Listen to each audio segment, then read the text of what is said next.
Good morning to all of you. Myself Sandeep Kumar from Chanakya College of Education Bettiah. My dear student, आज की जो यह कक्षा है टीलेट सेकेंड ईयर वालों के लिए है S4 स्वयं की समझ, जिसके अंतर्गत हम लोग इकाई 2 देख रहे हैं, जिसका नाम हो जाता है अपनी अस्मिता के प्रति सजगता. उसके अंतर्गत आज मैं आपको बताने वाला हूँ आत्मविश्वास को किस प्रकार बढ़ाया जा सकता है. तो माय डियर स्टूडेंट, चलिए हम लोग देखते हैं आत्मविश्वास को किस प्रकार बढ़ाया जाता है. तो कहता है कि आत्मविश्वास को देखिए बढ़ाने के लिए हमें कुछ उपाय को अपनाकर हम क्या कर सकते हैं, आत्मविश्वास को बढ़ा सकते हैं, जिसके अंतर्गत पहला कहता है परिधान भावना में सुधार. यानी कि इसमें कहता है कि परिधान भावना के सुधार में कहता है कि कपड़े आदमी को नहीं बनाते, लेकिन जब आप अच्छे कपड़े पहनते हो, अर्थात आपको कपड़े की अच्छी समझ है, तो आप अच्छा महसूस करते हो और भौतिक उपस्थिति भी क्या होती है, बेहतर होती है. अर्थात कहने का मतलब यहाँ पर यह है कि देखिए जो कपड़ा होता है ना, यहाँ जो कपड़ा है, कपड़े का यहाँ तुलना कर रहा है, यहाँ पर बताता है कि कपड़ा जो गया आदमी को नहीं बनाता है, लेकिन जब हम अच्छे कपड़े को पहनते हैं तो आपके अच्छे कपड़े से आपकी अच्छी झलक होती है. ठीक है. आगे कहता है कि जब हम कहीं बाहर यानी किसी समारोह आयोजन आदि में अच्छे परिधान पहनकर यानी अच्छे कपड़े पहनकर जाते हैं, तो हम अपने में विश्वास महसूस करते हैं कि हम क्या हैं, हम अच्छे दिख रहे हैं और लोग भी हमें नोटिस करते हैं कि हम अच्छे दिख रहे हैं. तो यहाँ परिधान भावना में सुधार से हमारा तात्पर्य है यानी कि एक अच्छे कपड़े से, यानी कि कपड़ा आदमी को नहीं बनाता है, बल्कि आदमी कपड़े को बनाता है और डिपेंड करता है कि आदमी किस प्रकार का कपड़ा, कैसा कपड़ा पहन रहा है. और जब वो अच्छे कपड़े को पहनकर कहीं जाता है तो जाहिर सी बात है दूसरे लोग उसको नोटिस करते हैं और उसको बताते हैं कि आप बहुत अच्छे दिख रहे हैं, बहुत सुंदर दिख रहे हैं. तो उस तरह से उस व्यक्ति में क्या होता है, आत्मविश्वास बढ़ता है. तो ये हो गया पहला, परिधान भावना में सुधार. दूसरा कहता है तेज चलना. इसके अंतर्गत माय डियर स्टूडेंट ये कहता है कि अगर आप धीरे चलते हो तो लोग क्या कहते हैं, थका हुआ, धीमा, दर्द हो रहा है या क्या, बहुत सारे इत्यादि. कौन व्यक्ति कैसा है यह कोई भी उसकी चाल से आसानी से बता सकता है. इसलिए यह हमारी व्यक्तित्व का एक क्या है, महत्वपूर्ण कारक है. अर्थात कहता है कि आत्मविश्वासी व्यक्ति जल्दी चलते हैं, वह कहीं भी जाते हैं एक तेज चाल के साथ जाते हैं, स्फूर्ति के साथ लोगों से मिलते हैं.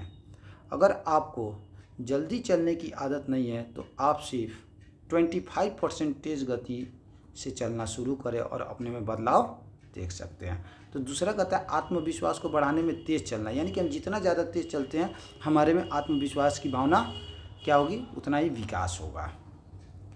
तीसरा कहता है अच्छी मुद्रा.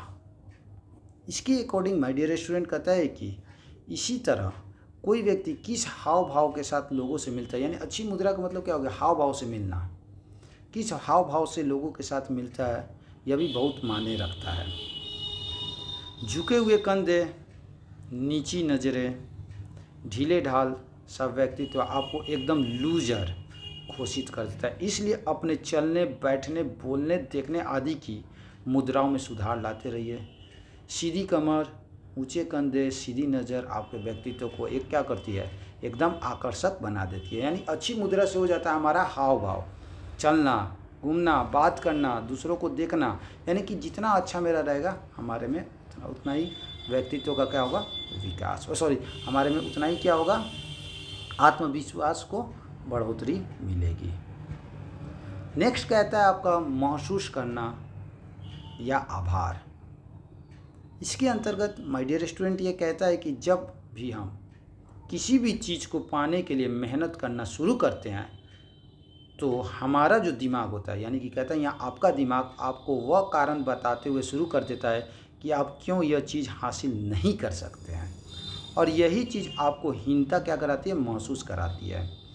इन हालातों को दूर करने का सबसे अच्छा तरीका यह है कि आप रोज़ शांत वातावरण में बैठें और भूतकाल में पाई हुई सफलता, प्रेम, असाधारण कौशल, सकारात्मक पलों के बारे में सोचें और पुनः उसका आह्वान करें। यानी कि जो चीज़ हमारा भूतकाल में, यानी कि जो बीत गया है, उसके बारे में सोचिए और फिर उसके बाद से उस कार्य को करिए। इसके बाद के परिणाम देखकर आप एकदम हैरान रह जाएंगे कि आप कितना सकारात्मक और आत्मविश्वास महसूस करने लगेंगे और सफलता की ओर क्या होगे, आगे की ओर बढ़ने लगेंगे। तो ये आपका चौथा पॉइंट था, आत्मविश्वास को बढ़ावा के लिए। यानी कि चौथे इसमें महसूस करना, यानी कि जो भी काम आपने भूतकाल में किया उसके बारे में सोचिए कि किस कारण से आपको उस कार्य में सफलता की प्राप्ति नहीं हुई है। जब आप सोचते हैं तब सोचने के बाद क्या कीजिए, उस कार्य को फिर से कीजिए और आपको ज़रूर सफलता की प्राप्ति होगी और आप में आत्मविश्वास स्वतः बढ़ेगा। ये चौथा था, महसूस करना या आभार। पांचवा कहता है अन्य लोगों की तारीफ करें। यानी कि जब भी हम अपने बारे में नकारात्मक सोचते हैं, हम दूसरे लोगों में भी बुराइयां देखना क्या करते हैं, शुरू कर देते हैं। यानी कि जब हम अपने बारे में नकारात्मक यानी गलत सोचते हैं तो जाहिर सी बात है दूसरे लोगों में भी बुराइयां देखना शुरू कर देते हैं और बातचीत के क्रम में दूसरों की असफलताओं, हार में आनंद लेने लग जाते हैं, यानी खुशी आने लगता है। इस पूरे चक्र को तोड़ने का सिर्फ एक ही तरीका है कि आप दूसरे लोगों की अच्छाई की तारीफ़ करें और ज़्यादा से ज़्यादा सकारात्मक बात करें। यानी कि हमेशा दूसरों की अच्छी तारीफ़ करें और अच्छी बात करें। इसके बाद हम क्या देखेंगे, इसके बाद देखेंगे कि हमारे अंदर में आत्मविश्वास स्वतः बढ़ रहा है। ये हो गया अन्य लोगों की तारीफ़ करके, यानी कि दूसरों की बुराई ना कीजिए, ना ही दूसरों की बुराई कीजिए, ना ही आप नकारात्मक सोच रखिए। आप हमेशा सकारात्मक सोच रखिए, दूसरों की अच्छी तरह से उसकी क्या की है, उसकी तारीफ़ कीजिए, आप में आत्मविश्वास बढ़ेगा। नेक्स्ट पॉइंट आता है आगे बैठो। यानी कि इसके अंतर्गत कहता है कि स्कूल, कार्यालय और दुनिया भर में सार्वजनिक सभाओं में लोग कमरे में पीछे बैठने के लिए प्रयास करते हैं। यानी कि बहुत लोग हम लोग देखते हैं कि हम लोग पीछे बैठते हैं, क्यों, ताकि लोग हमें ना देख पाए, हमें ना सुन पाए और किसी प्रकार का प्रश्न ना कर पाए। अक्सर हम लोग विद्यालय में भी देखते हैं। लेकिन जब आप पीछे बैठते हैं तो आप में क्या हो जाता है, आप किसी की बातों को नहीं सुन पाते हैं। तो हमेशा ये कोशिश करना चाहिए एक बालक को कि विद्यालय में वो आगे बैठे और दूसरों से नज़रों में नज़र मिला सके, और जब वो आगे बैठ कर दूसरे से नज़र में नज़र मिला रहे तो जाहिर सी बात है उससे जब किसी प्रकार का प्रश्न किया जाएगा तो वह उस प्रश्न का उत्तर आसानी से देगा और उसके अंदर से क्या निकलेगा, डर निकलेगा। जैसे जैसे डर निकलेगा उसमें आत्मविश्वास की भावना स्वतः उत्पन्न होगी। तो वही कहता है कि स्कूल, कार्यालय और दुनिया भर में सार्वजनिक सभाओं में लोग कमरे में पीछे बैठने के लिए प्रयास करते हैं। वे इसलिए करते हैं क्योंकि वे डरते हैं कि इससे वह लोगों की नज़र में आ जाएंगे। यह एक आत्मग्लानि, डर और छीन आत्मविश्वास का बहुत बड़ा क्या है, लक्षण है। इसलिए क्या करना चाहिए, इसलिए हमेशा प्रयास करें कि हम आगे बैठें। सिर्फ 3-4 बात के बाद ही आप देखेंगे कि अब हमारे अंदर से क्या होगा, डर खत्म हो जाता है और लोग हम पर क्या करने लगेंगे, ध्यान देने लगेंगे और आत्मविश्वास तो हमारे में खुद क्या होगा, बढ़ने लगेगा। तो ये हो जाता है आगे बैठने से ये फ़ायदा है कि यानी कि हमें आगे बैठने से में होता है क्या कि हमारे अंदर से जो डर भय होता है वो धीरे धीरे खत्म हो जाता है और जैसे जैसे डर खत्म होगा हम निडर होंगे और किसी भी प्रकार के प्रश्न का जवाब आसानी से दे पाएंगे। नेक्स्ट आपका, तो ये जो 6 पॉइंट थे, नेक्स्ट यानी कि ये जो 6 पॉइंट थे माय डियर स्टूडेंट, ये पूर्ण रूप से क्या थे, आत्मविश्वास को बढ़ाने का तरीका था। तो जैसे कि माय डियर स्टूडेंट आज हम लोगों ने देखा आत्मविश्वास को किस तरह बढ़ाया जाता है, तो परिधान में सुधार के लाने में, यानी कि अच्छे कपड़े के द्वारा। दूसरा आपका कहता है तेज चलकर। तीसरा कहता है अच्छी मुद्रा। अच्छी मुद्रा से तात्पर्य हो जाता है हाव भाव, मिलना जुलना। चौथा हो जाता है महसूस करना या आभार। पांचवा हो जाता है अन्य लोगों की तारीफ करने से, यानी कि अन्य लोगों की तारीफ में क्या बताया मैंने, यानी कि हमेशा सकारात्मक सोच रखिए, नकारात्मक सोच को दूर कीजिए। और लोगों के बारे में अच्छी बातें बोलिए। और लास्ट आपका आता है आगे बैठकर। आगे बैठने से क्या होता है, हमारे अंदर में जो डर होती है क्या होती है, वह समाप्त हो जाती है और हम किसी भी प्रकार की समस्याओं का समाधान आसानी से कर लेते हैं। आगे बैठने से यही हमारी फ़ायदा होती है। और साथ ही साथ हम क्या करते हैं, जो सामने वाले लोग होते हैं जो भी कुछ बोलते हैं वह हमारी ध्यान को केंद्रित करते हैं। तो ये थे 6 पॉइंट। माय डियर स्टूडेंट, अब मैं अपनी वाणी को यहीं विराम देता हूँ।